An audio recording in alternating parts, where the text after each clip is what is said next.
Atheist, also known as TJ Kirk, also known as TJ Does Life, also known as that badass motherfucker who's about to engage in some Q&A Friday. And I know what you're saying, oh, it's Sunday, it's not even Friday anymore. It's fucking late, it's fucking bullshit. Hey, it's Friday if I fucking say it's Friday. You understand? Okay? So, and stop with this shit. Where you're like, when the fucking video coming out? When's it coming out? Get a fucking life. Go do something else with your goddamn time. Alright? This is not a fucking regularly scheduled network program. This is me doing this when the fuck I feel like doing it. And if you keep fucking bitching about shit, then I'm not gonna do it at all. I feel like your fucking father. I feel like you must have been the most frustrating fucking kids, you motherfuckers that do this shit. Your dad, you're the kind of kid that's like, are we there yet? Are we there yet? Your dad's like, don't make me pull this fucking car over. If I was your dad, I'd pull the car over on a bridge and I'd throw you the fuck off onto the jagged rocks below so you could fucking die because you're useless and you contribute nothing to society or culture or intelligent discourse. And I've blocked a lot of you. I've blocked a lot of people who insulted me. I've blocked a lot of people who just ask stupid fucking questions. I've blocked a lot of people who I just didn't like. They just rubbed me the wrong way. I said, fuck this, you're gone. And I know a lot of people are like, oh, what about freedom of speech? Freedom of speech is for people who have something to say, which clearly those who I blocked did not have anything to say. So, yeah. Fuck you. Die of every disease known to man simultaneously. I shaved off much of my beard. I'm just back to the goatee now. That's fun. I enjoy having a goatee. Makes my face look a little bit slimmer. At least that's what I tell myself as I look in the mirror. And look at my hairline and like, god damn, why do I even fucking bother combing my fucking hair anymore? Yeah. So anyway, let's get with the questions. What constitutes a good question? That's a good question, because I'm about to answer that for you. A good question is a question that is intelligent enough that it actually would warrant some sort of interesting answer. Not something like, you know, if your girlfriend and your mom switch bodies, which one would you fuck? No. Just no one wants to fucking answer that. And even if they did, the answer is not going to be interesting. It's just not. There's nothing fucking fascinating about that question. Or any other question like it. And then there's another thing that constitutes a good question is a question that might lead to an amusing anecdote or an interesting story, or, you know, or something that might be a contentious issue that is very divisive, you know, or maybe some actually interesting philosophical dilemma, like, oh, you know, you're in this scenario where there's two shitty choices. Which of the two shitty choices do you do? But not just something stupid, but, you know, something that might actually have some sort of deeper bearing on the human consciousness, or reveal something about the way our brains work and process data and make moral judgments. That is an interesting fucking question. Not just like, if you was in a pool of your own vomit and you was up to your neck in the vomit and someone went to punch you in the face, would you rather go underneath or would you rather take the hit in the face? That doesn't reveal anything. It's not interesting. No one gives a shit. Thank you very much. TJ, my friend, I think you'll find the questions will take a surprising drop in retardation when you start doing the Q&As when you say you're going to do them. I disagree with that. Because the longer I wait between the questions video and the answers video, the more questions there are. Therefore, the more likely it is that there will be intelligent questions asked. You know, so that just doesn't even make fucking sense. If you give people less time, there's going to be less questions and therefore less good questions. So there's no logic to your fucking statement. Would you kill someone for $1 million? There's a lot of people I'd fucking kill for free if I thought I could get away with it. You know, oh, human life is so valuable. What's so valuable about human life? There's 7 billion fucking people. They're a bunch of obnoxious fucking dweebs and assholes, and they suck. There's nothing that great about most fucking people. You know, the human species overall has accomplished some amazing things. You know, we're the first species on this planet to achieve space travel of any kind. I mean, granted, we haven't gone too far. There's still a lot of exploring to do, even in our own solar system. Hell, there's a lot of exploring to do even on our own planet. A lot of what's down beneath, you know, the what's in the ocean. We don't know a lot of what's going on in the oceans of the Earth. There's still some pretty rugged territories out there in the world. So, I mean, there's a lot that this species has done, though. We certainly have attained a level of dominion that you wouldn't expect possible for a species of our size. You know, like ants and worms and shit. They're everywhere, and they outnumber us gigantically, and they're always going to. They'll be here long after our species has gone extinct. At least that's what I believe. So, I mean, but you know, we've achieved a lot as a group. But individually, I don't think most people are all that fucking special.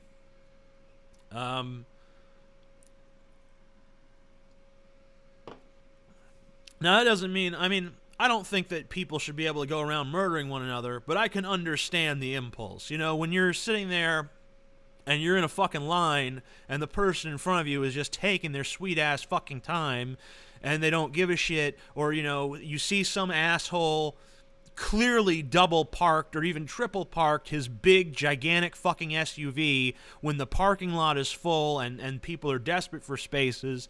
People like that just make you want to take a hammer and bash them in their fucking heads until they die. Am I wrong? Of course I'm not wrong.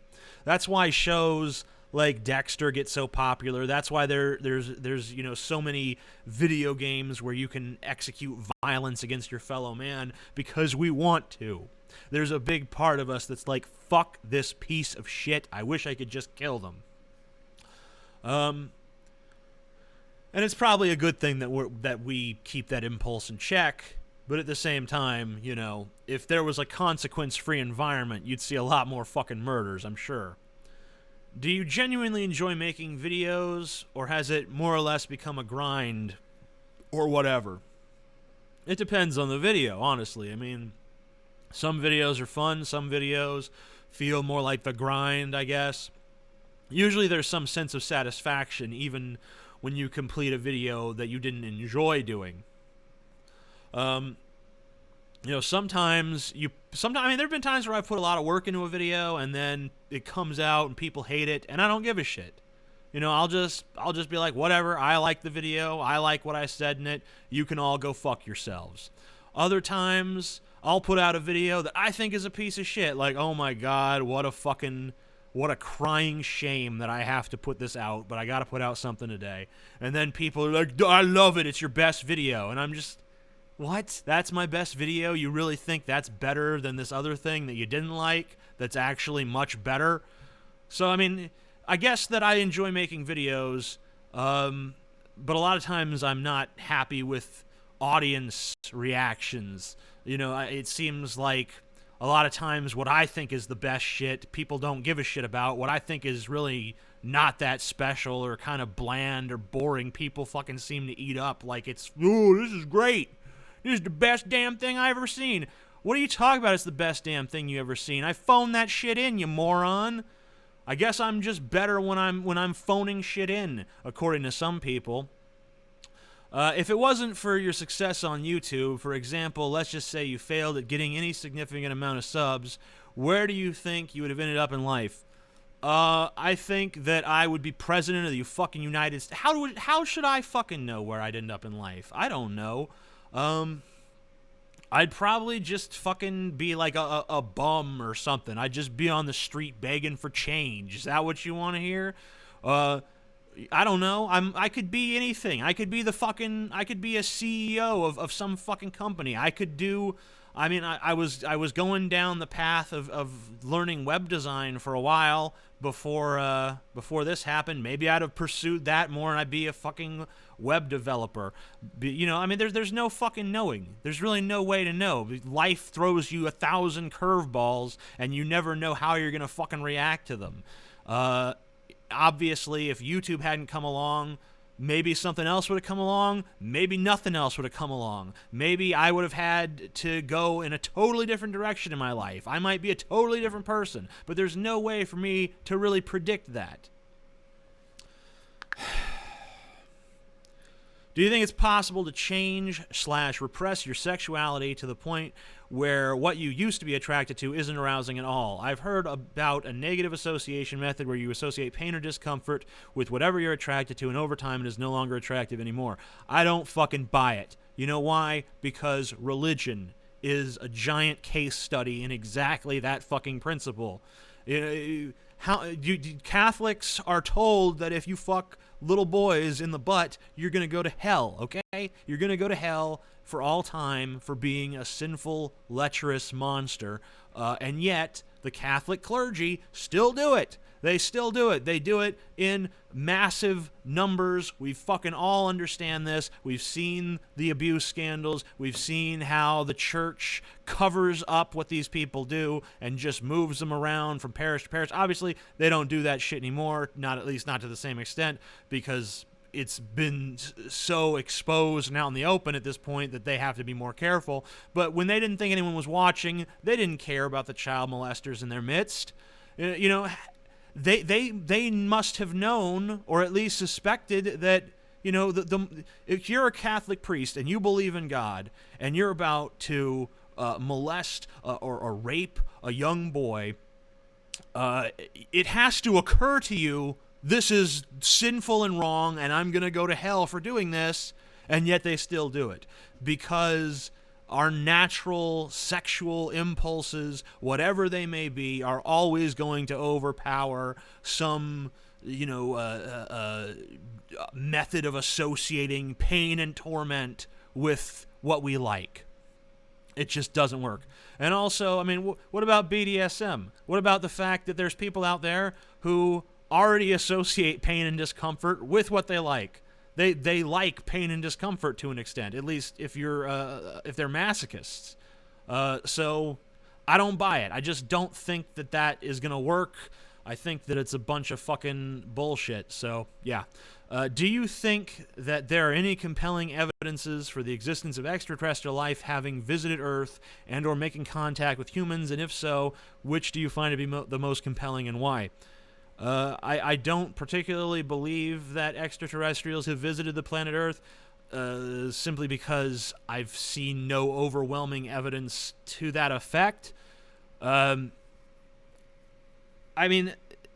lot of the things and a lot of the evidence for those phenomena has been discredited, like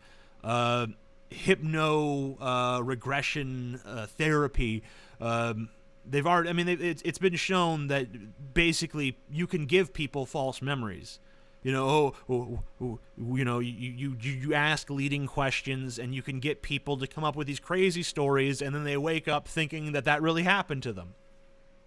And that's, of course, a lot of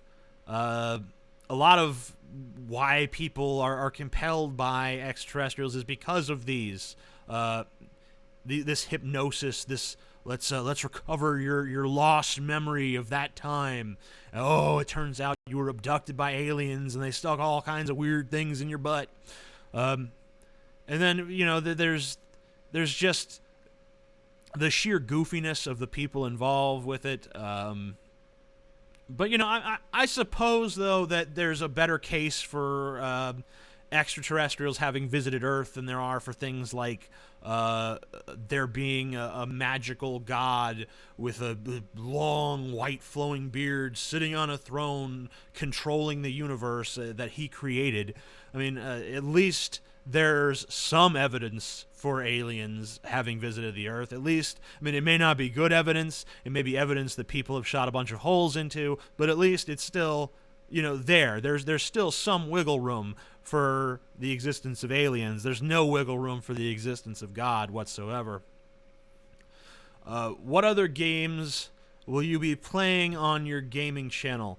Well, I will be starting off with Fallout New Vegas. I don't know how many videos of that I'm going to make. I'm probably just going to make a test video to see how people like the particular style I'm envisioning in my head of how these gaming videos are going to go down.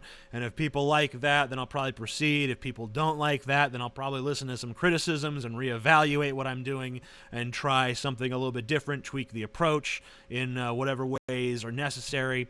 But after Fallout New Vegas, I was thinking about doing something a little bit more old school, and going back to like the original Doom, because I've always sucked at the Doom games, and I thought it'd be cool to try to finally fucking beat Doom, where, with people watching and people can see how bad I suck and laugh at how horrible I am.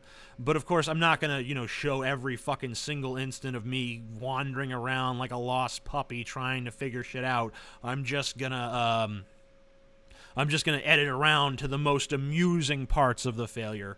I think that'll be fascinating. And then I was thinking about going back even further than that and doing something classic like Super Mario Brothers 2 or something. So that's my game plan at the moment, but it might evolve in a totally different direction. I don't know. It's going to depend largely on audience reaction, because it's not something I've never done before, and I'll be relying on the viewers to help me figure out what works and what doesn't work. So that'll be kind of exciting to have a back and forth and have my audience help me develop the show, which is something I've never really done before. I've always kind of done all of the developing myself in my head. Have you ever been so frustrated with someone's stupidity that you actually cried? I'm frustrated with human stupidity very often. Probably the only instance that I became emotional in that way was I was about 14, maybe 15 years old, so obviously I'm a stupid hormonal teenager, and there was a story on the news about Mexican immigrants, crossing the border, and someone I knew who's very conservative starts going on and on about, these Mexicans coming over and taking our jobs and ruining America and stuff, and how we shouldn't allow immigrants. And I just point out to them, like, we're immigrants. You know that, right? Like, us white people are not indigenous to this particular region. We came here and slaughtered the indigenous population and took over. You got that, right? And then they said, no, that's not true. And that made... I got so frustrated because it is true. It's historically verifiable. The accounts are... I mean, it's well documented what happened. And yet, nope. So I became pretty frustrated. I don't think I'm not sure if I shed any actual tears, but I was in the mindset that I wasn't far from doing just that. Today, I probably would have just, not had that discussion. I wouldn't have bothered opening my mouth, and if I did and they said that, I probably would have hit them. My dearest TJ, what are your thoughts on class warfare? Do you have class consciousness? I think everyone has class consciousness to an extent, unless they're just totally sheltered from the other sides of the spectrum. I have kind of a unique perspective, I guess, since I grew up in basically a mansion, I guess, because my dad had a lot of money, He had about $10 million, somewhere in that range. Obviously, I was just a kid at the time. I didn't have access to his financial records, but he was very, very well off. So I've experienced that lifestyle. I also have experienced the flip side of that, which is, living in a trailer with 5 other people because shit has gone so fucking horribly wrong that rock bottom has been hit. So I think I've seen it from both perspectives. I've seen how people live on the fringes of society. I've seen how people live on the top of the fucking mountain. Now, obviously, I've never really experienced the sort of, like, super crushing poverty that you only see in some parts of the country.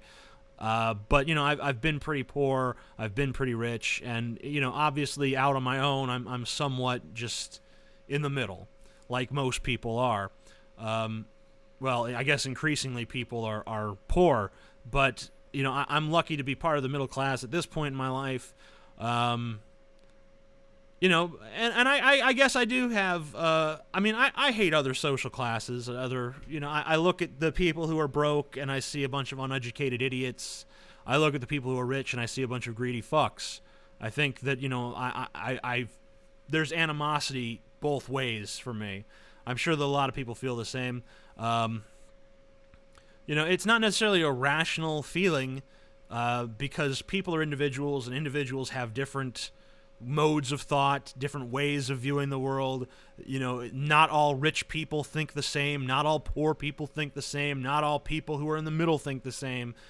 But it's easy to just lump everyone together and be like, fuck them rich fucks. Or fuck those poor ghetto motherfuckers. How do you feel about Cody's job on your documentary? Amazing. How do you feel about his work in general? I feel like Cody is a talented guy, or he was a talented guy before he was eaten by velociraptors. Very sad. Not really. Well, he was really eaten by velociraptors, but it's not really sad. Yeah, Cody's definitely got some raw talent, but he has no real drive. He has no consistency.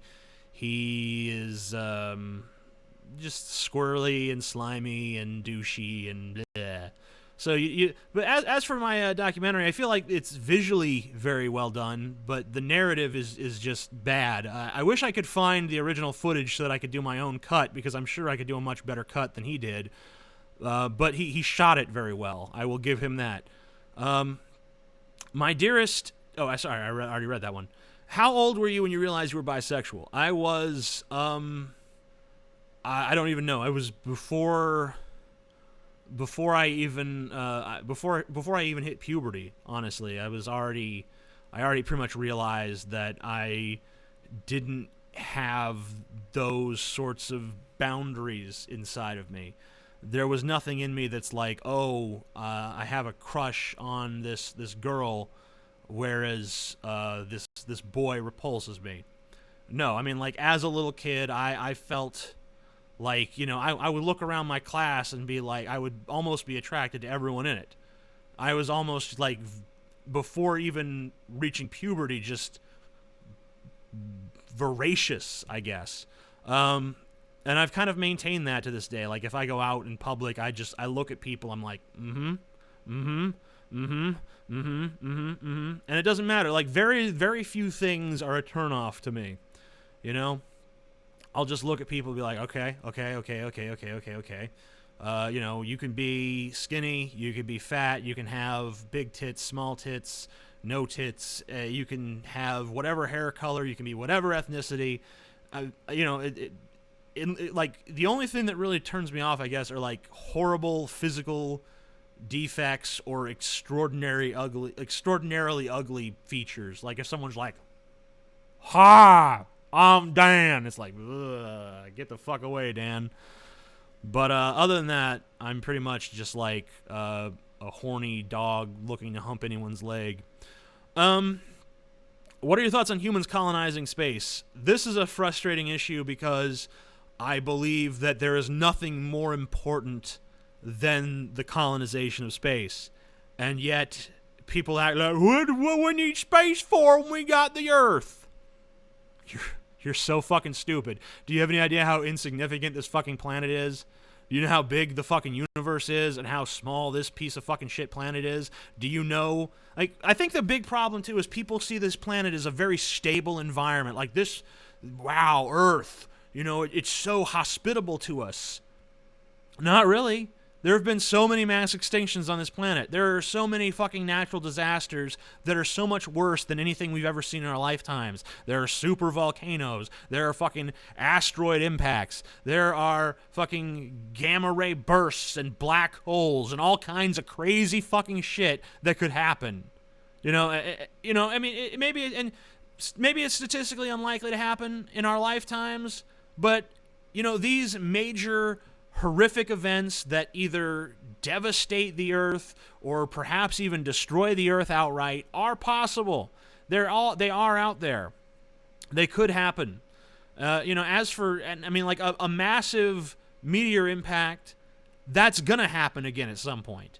We came close to it happening just a few weeks back. It's gonna fucking happen. This planet will be fucking devastated. It doesn't make sense to tether the fate of the entire human species to this one pitiful fucking rock. Okay? It just doesn't. TJ, why do you despise physical activity so much? Were you ever put in any sports as a child? I played soccer. I didn't. They put me in a defender position so I wouldn't have to move around too much. I'm not a big fan of physical activity. I wasn't even as a kid, really.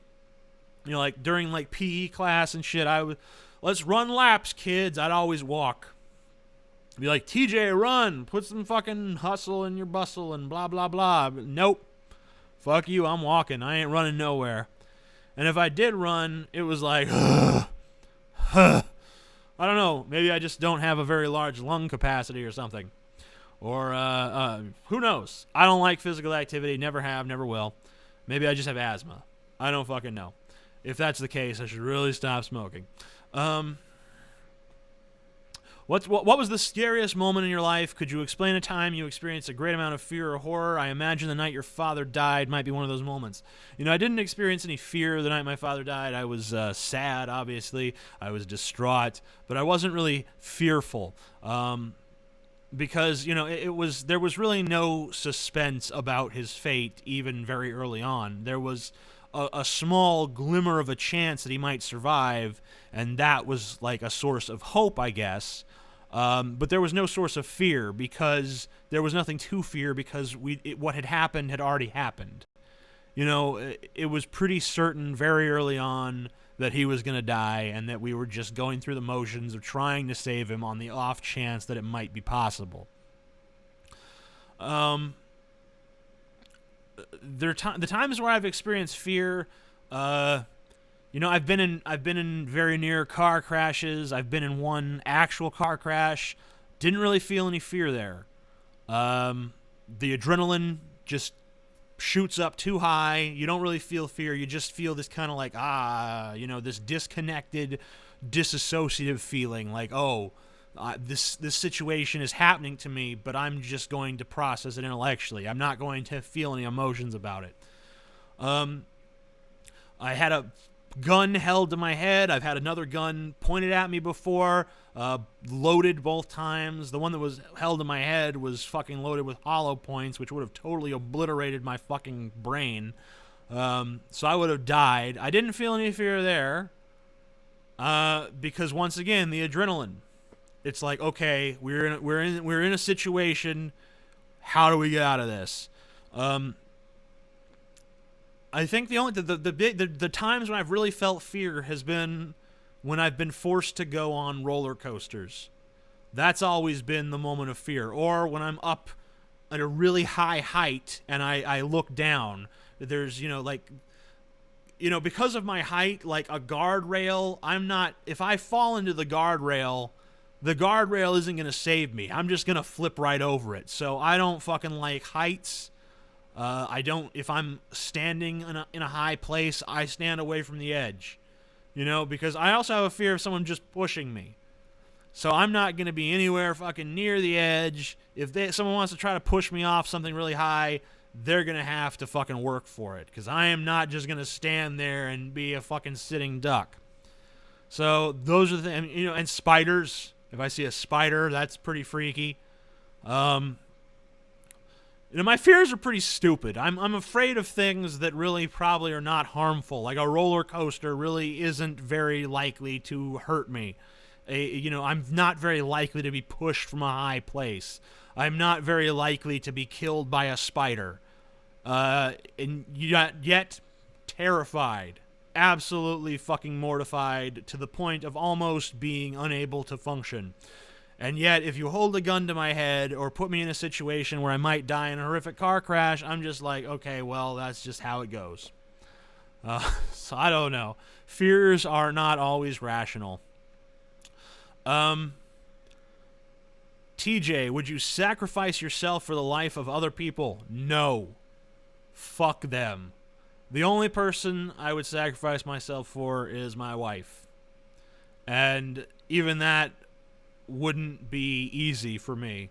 I'm just a very egotistical person. But I could see myself sacrificing for myself, for my wife, maybe for my brother, maybe for some other members of my family, but only her for sure.